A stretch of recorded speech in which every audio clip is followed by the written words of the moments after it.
Inflation is the most insidious and corrosive of things when it comes to money and finance, and the best way to keep it in check is by playing mind games. The main players in these games are the central banks and the people. In other words, the key job description of central banks is to play mind games with the public at large. Hello and welcome to the channel, and in this video we'll talk a little bit about inflation. Here's Ben Bernanke talking about how to control inflation as a central bank.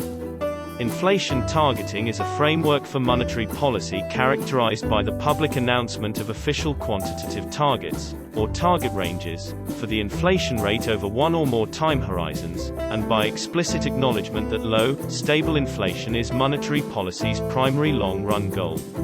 Among other important features of inflation targeting are vigorous efforts to communicate with the public about the plans and objectives of the monetary authorities, and, in many cases, mechanisms that strengthen the central bank's accountability for attaining those objectives. In practice, inflation targeting serves as a framework for monetary policy rather than as a rule for monetary policy. First of all, who talks like that? And second, what he is saying is that just decide upon a number for inflation and ensure that everyone knows about that number. That's it. No, but wait. That can't be it. What then is the big deal here? Anyone can do this. Decide upon a number and publicize it. Like, why can't the government do it? They too can decide upon a number for inflation and tell everyone about it. Well, you see, governments can cheat. They can be nefarious and do things which may increase inflation. When people see that the government itself is not taking the inflation number seriously, then people won't take the inflation number seriously. That is because inflation, in the short term, can encourage producers to produce more. If the price that a factory is getting is higher, then the factory may decide to make more stuff so that it can earn more money. Everyone starts producing more and it looks as if the growth rates are high, the GDP is going up, more stuff is being produced by the economy, more jobs. People are happy and the government is happy.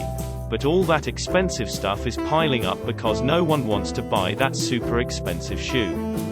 They'd rather wait till the prices are more reasonable and get their old shoe repaired for much less and use it for longer.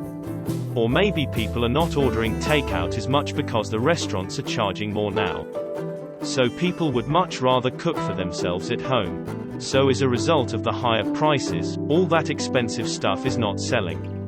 It's not good. However, central banks can do a better job at this inflation thing than the government. Because unlike the government, they'll not cheat as they really care about their reputations, somehow.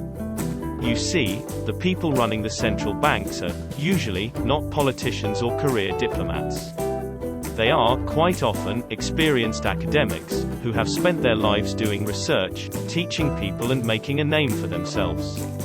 They really value their reputation. If a person like that leads a central bank, then by extension, the central bank will start really valuing its reputation. And when people see that, they think it may be true. That person at the top has a very good reputation. He is not just a politician and maybe we should listen to him or her. So when the central bank tells people that inflation is X, then people believe it and act accordingly. Apparently, that is all there is to it. Who'da think it? Anyway, that's it for this video. If you enjoyed it, please give a like. Thank you and I'll see you in the next one.